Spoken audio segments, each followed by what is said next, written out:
Yeah. I pull up, roll the window down it. I pull up, roll the window down it. Yeah. I pull up, roll the window down it. Baby, you don't know what you do to me. Between me and you, I feel a chemistry. I won't let no one come and take your place. Cause the love you give, you can't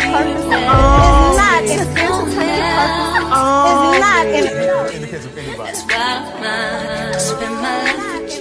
Hi, hotties, kettles, tea stirs. You're here for hot tea. All commentary is alleged, and in my opinion, this is for entertainment purposes only. I have a feeling this is going to be one of the biggest topics for the next week and a half. So it's no secret, Cal is suing Nostradamus for wrongful termination. I did a video about this last night. I hope you guys were able to catch that live. Nostradamus hasn't directly responded to Cal's statements yet, but of course she has been posting subliminals over on her story. She did a podcast with B. Simone, and we are going to go over that podcast today over on live because I know we're going to be able to catch her in a few lies, considering I've already caught her in one where she basically took credit for rebuilding her entire business back in 2023, which we all know to be a lie. Cal came in toward the end of the year in 2023. We do know in the summertime and in the beginning of the fall time she was having issues. So Cal came in at the end of 2023 and basically turned her business from being upside down and in a red to being in the green and thriving. Cal revealed that they went from making $10,000 sales days to 100,000 sales days to 400,000 sales days to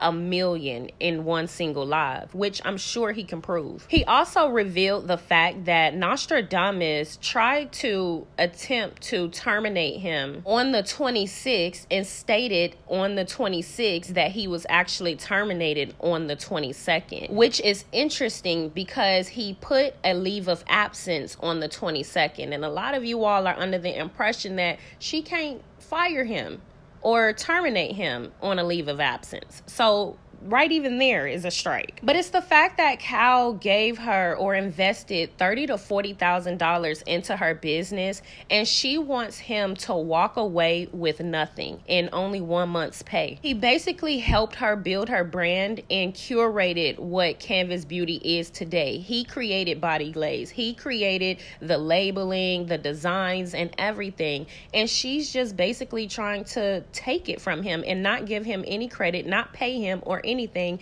And at this point, he has equity in this business. Now, I've always tried to explain to you guys that Nostradamus may have a little coin, but she has a poverty-like mindset. And unfortunately, that is why I believe she is in this situation. And that is why I believe she is and has made this situation a lot worse and will make the situation a lot worse. People had a lot to say over our opinions of Nostradamus, and a lot of them simplified it to us trying to bring down a black business or hating on her because she's successful. And that was the furthest thing from the truth. We were simply trying to say her intentions for other people are not good, and she typically has the track record to use people to get what it is that she wants. Along with that, like I said, she has a poverty-like mindset, and she doesn't seem to have a forward-thinking business mindset because she does things that only hood rich people would think to do, not people that are actually cultivating a successful business. Now, everything that I'm going to say is alleged, but it's no secret that Stormi doesn't know how to handle business. Whether we agree with Miss Black Titanic or not,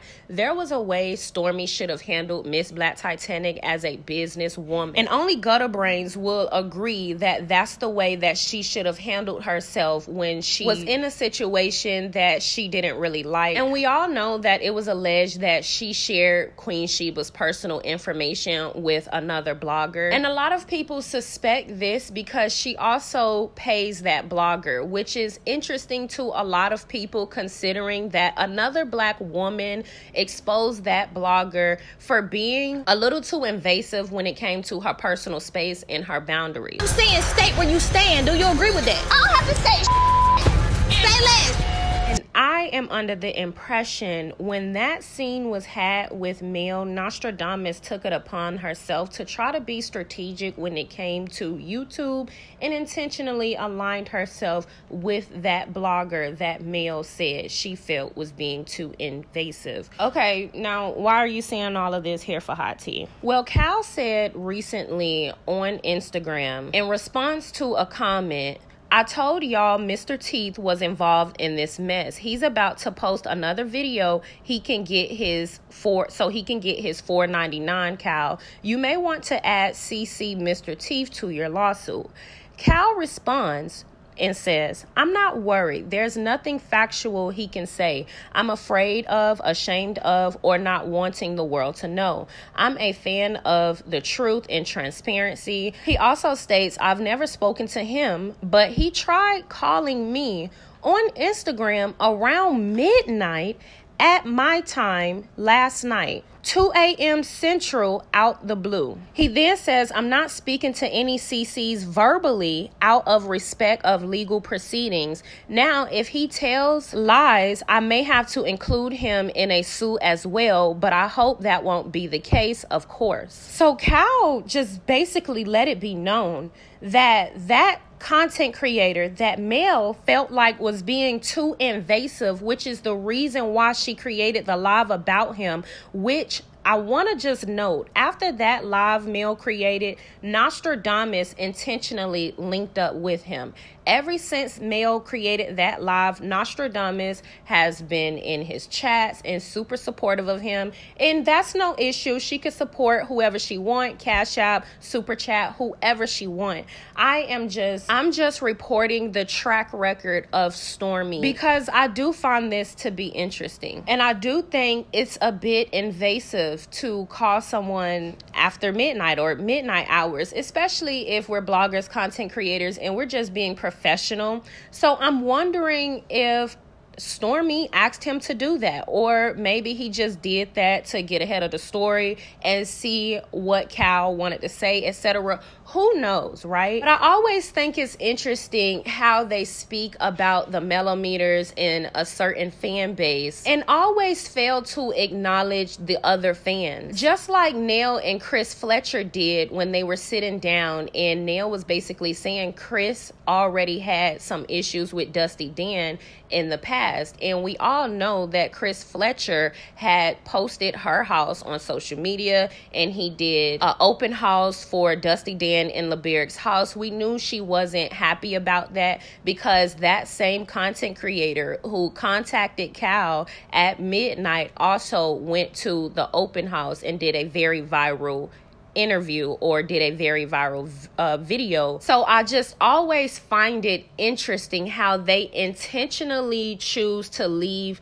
those content creators or those fans out, because the facts remain the same. The millimeters have never done no shit like that. Like, we have never called you Stormi after, or not even after at all. We've never called you at all. And Letitia and Fat Titty Soul keep saying that there were millimeters that pulled up to their house. What house, and where's the proof? Where's the receipts? Because as far as I'm concerned, I don't know no millimeters that done ever pulled up to a bitch house either. Yet you're aligned with that content creator. And again, that's no issue. But if we're going to start speaking about state where you stand and calling people deplorable and saying people are bitter and haters and jealous and this and that, like, let's call everybody out. But they support that content creator and those content creators. And again, it's no issue, but don't try to make it an issue because Mel supports us supporting her. Why is it that y'all feel like she should speak out about us when I'm wondering if Nostradamus is going to speak out about that? Do you stand with your friend and content creator friend calling your business partner in a time of confusion amongst you two? Because again,